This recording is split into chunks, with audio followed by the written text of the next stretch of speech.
전해드린 대로 정진상 실장에 대한 구속영장 실질 심사가 오늘 열리게 되면서 이재명 대표를 향한 수사도 초읽기에 들어간 분위기입니다. 네, 한편 사업가로부터 청탁과 함께 수천만 원을 수수한 혐의를 받고 있는 노웅래 민주당 의원 혐의를 강하게 부인했는데요. 관련 내용 정혁진 변호사, 장윤미 변호사와 함께 자세히 짚어보도록 하겠습니다. 안녕하세요. 안녕하세요. 네, 안녕하세요. 자, 이제 영장 실질 심사가 오늘 2시부터 열리는 걸로 이제 돼 있는데 정 실장이 드디어 포토라인에 이제 서게 되는 그런 거죠. 네네. 그래서 아마 오늘 여러 가지를 볼 텐데요. 일단 구속영장이 발부가 되려면 먼저 범죄 혐의가 상당해야 됩니다. 예. 그 다음에 이제 주거, 증거, 도망이 염려가 있어야 되는데 수사는 원래 불구속 수사가 원칙이거든요. 그렇죠. 그렇기 때문에 가장 중요한 게 실질적으로는 증거 인멸의 염려가 가장 중요하게 되는데 그런데 정진상 실장 같은 경우에는 혐의를 부인하는 것으로 나와 있단 말이죠. 예. 그러면 혐의를 부인하는 경우에는 증거를 인멸할 가능성이 높다라고 일단 추정이 되는 거고요. 예. 그다음 이제 무엇보다도 지금 정진상 실장 관련된 혐의가 4가지이고 그다음에 이제 제3자 수뢰죄는 그건 성남지청에서 하는 거니까 성남에서 아마 또 부르거나 또 뭐 구속하거나 네. 그럴 수도 있는데 그 4가지 혐의 중에 뭐가 들어있느냐 증거인멸 교사가 들어있잖아요. 그러니까 정진상 실장은 다른 사람의 범죄에 대해서도 증거를 인멸하라고 했단 말이죠. 그렇다라고 하면 하물며 자기 자신의 범죄에 대해서는 당연히 증거인멸할 가능성이 염려가 높지 않겠느냐. 그렇기 때문에 제 생각에는 지금 법원에서 만약에 정진상 실장의 혐의를 인정한다면 구속할 가능성은 굉장히 높다 이렇게 판단됩니다. 예. 네, 증거인멸의 혐의를 얘기해 네. 주셨는데 그러면서 구속영장이 청구될 소지가 높다는 말씀이었는데 네. 어떻게 예상하시나요? 사실 가능성은 좀 열려 있습니다. 기본적으로 범죄의 상당성 짚어주셨지만 정진상 실장이 모르쇠로 좀 일관을 하고 있습니다. 혐의는 전부 좀 부인을 하는 취지로 이야기를 하고 있고 상당히 많은 질문을 검찰이 준비를 했는데 하나하나 반박했다, 뭐 대질까지 요구를 하고 있다 이런 입장이 나오고 있는데 법원 입장에서 봤을 때 이 반박 내용이 좀 설득력이 있다라면 영장 발부가 어렵겠지만 검찰이 혐의 입증을 지금 자신하고 있는 가운데 이건 범죄의 상당성이 어느 정도는 좀 인정이 된다라고 본다면 사실 영장이 발부될 가능성도 열려 있습니다. 특히나 김용 부원장에 대해서 영장을 발부했던 판사에게 다시 배당이 됐기 때문에 예. 이 사건을 어느 정도 이 가닥을 잡고 있는 판사가 다시 어떻게 볼 것인가. 종전에 본인이 발부했던 거에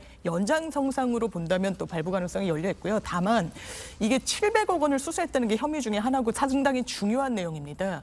그런데 이 부분이 사실 검찰의 종전 내용과는 배치되는 부분이 있습니다. 종전에는 유동규 씨가 700억 원을 받기로 약속했다라고 해서 재판에 넘긴 게 검찰이었거든요. 예. 그렇다면 종전의 검찰 수사와 배치되는 부분을 법원이 어떻게 판단할 것인가? 그리고 어제자 보도를 보더라도 유동규 씨가 다른 재판에서 검찰과 딜을 한 부분을 재판부가 지적했다라는 보도가 나오기도 했습니다. 이런 일련의 과정을 봤을 때 과연 영장 발부가 어떻게 나올 것인가 좀 규치가 주목됩니다. 예. 네. 자, 아무래도 뭐 지난번 김용 부원장과 때와 이제 좀 비교를 할 수밖에 없을 텐데 김용 부원장 때는 영장 실질 심사가 그때 한 3시 반쯤 열렸던 것 같고 그리고 영장 발부된 거는 12시 이전 이제 발부가 됐단 말이에요. 자, 그러면은 이번에 이제 정진상 실장 같은 경우에 2시에 열리는데 비교점은 이제 체포영장이 김용 부원장은 발부됐었고 정진상 실장은 발부가 되지 않았잖아요. 자, 이게 좀 영향을 줄까요?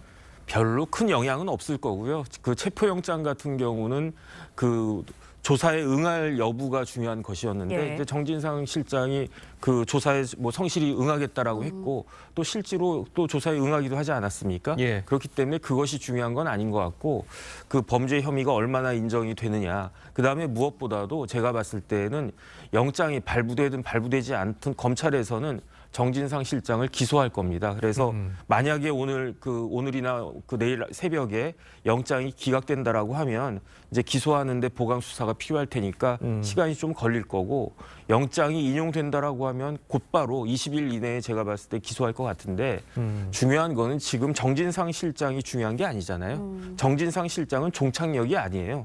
지금 목적지가 검찰의 목적지가 부산이라고 하면 정진상 실장은 한 울산쯤 되는 겁니다. 그렇기 그렇기 때문에 영장이 인용된다라고 하면 이재명 대표에 대한 수사가 본격적으로 진행될 거고 이재명 대표 소환하고 뭐 여러 가지 절차가 진행될 거다. 그런 의미가 오늘 오히려 더 영장에 관련해가지고 의미가 있는 것이 아닌가 싶습니다. 네, 예. 앞서 전해드린 대로 유동규 전 본부장 어제 이제 검찰에 출석을 하면서 자신의 진술이 거짓이다라는 민주당의 주장에 대해서 작심하고 입을 열었습니다. 직접 듣고 이야기 이어가겠습니다. 엘리베이터는 그 상식적으로 CCTV가 있다 생각하니까 그 사람들 배려해가지고 무거운 몸을 끌고 5층까지 걸어 올라왔던 건데 배질 조사하겠다고 준비했어요. 뭐 나 얼마든지 하죠. 이 말씀 당연하죠. 네, 정 실장을 배려하는 차원에서 5층까지 계단으로 올라갔다. 대질 신문에 대해서 대질 피할 이유 없다. 자신감을 드러냈거든요. 사실 유동규 씨도 물러서지 않는 거죠. 일단 본인의 재판과 관련해서 이런 지금 바뀐 진술이 유리한 부분은 있습니다. 왜냐하면 700억의 최종 귀착지에서 이거를 김용 정 실장과 나눠 가졌다라고 하면 쥐값이 예. 벌어지고 검찰이 이와 관련해서 현재 진행 중인 이 재판에서는 공소장을 좀 변경을 하겠다라고 이야기를 하고 있고 특히 이 뇌물수수 민주당에서 아니 모든 곳에 CCTV가 있고 계단에도 마찬가지로 설치되어 있는데 이게 어떻게 뇌물을 줬다라는 근거가 되겠느냐라고 반박을 하니까 이게 아예 엘리베이터에서 딱 특정한 층수를 누르고 올라가는 것과 그냥 사람들 눈을 피해서 계단으로 올라가는 건 좀 다른 취지 아니겠냐라고 또 맞서는 부분이 있어서요. 또 양측의 입장이 어느 정도 설득력이 있는 부분이 있어서 이런 부분과 관련해서 누구의 진술이 더 신빙성이 있을 것인지와 관련해서는 앞으로의 수사 과정, 재판 과정을 통해 좀 밝혀질 거라고 생각이 듭니다. 예. 자, 뭐 유동규 전 본부장 같은 경우에는 정진상 실장이 대질 신문 요구한 걸 두고 뭐 언제든지 할 수 있다 이렇게 얘기했는데 검찰은 거부를 했잖아요. 네네. 자, 검찰이 대질 신문을 거부한 이유가 있습니까? 그냥 뭐 필요성이 없다라고 생각을 갖다 했겠죠. 그다음에 오히려 그런 대질 신문을 통해 가지고 정진상 실장에게 어떠한 그 빌미를 제공하지 않을까 그런 생각이 있었던 것 같은데 예. 네. 어쨌든 유동규 본부장 같은 경우에는 지금 제가 봤을 때는 제 느낌으로는 깊은 분노가 있는 것으로 이렇게 느껴집니다. 유동규 본부장이 뭐라고 인터뷰를 했냐면 그때는 형제였다라고 그랬거든요. 예. 그러면 그렇기 때문에 그때 형제라고 생각을 했기 때문에 자신이 배려하고 보호할 필요가 있었다라고 했는데 지금은 그게 필요 없다는 거죠. 그러면 그때 형제라고 생각했던 사람들이 무엇이냐? 지금은 자기나 마찬가지로 범죄자다. 그런데 왜 이렇게 생각이 바뀌었느냐? 모든 걸 자신에게 전가하는 것으로 위험을 느꼈다는 거고 심지어 제가 봤을 때 제일 그 화가 났던 부분은 가짜 변호사 보냈다라는 식으로 이야기했단 말이에요. 예. 그 부분에 대해서 아마 가장 큰 그 화가 났던 것 같고 분노했던 것 같고 그렇기 때문에 지금 유동규 본부장은 수사에 적극적으로 협조를 하고 무엇보다도 진실을 적극적으로 밝히겠다 이런 입장으로 그 판단이 됩니다. 예. 네, 그러면 민주당 정진상 실장 등에 대한 수사가 야당 탄압이라고 연일 주장을 하고 있습니다. 여기에 한동훈 법무부 장관도 입장을 냈는데요. 목소리 직접 들어보시죠. 검찰은 합리성, 객관성, 일관성이 현저히 결여되고 명백하게 이해관계가 존재하는 유동규의 진술에 의존한 터무니없는 정치 수사, 조작 수사를 즉각 중단하기를 촉구합니다.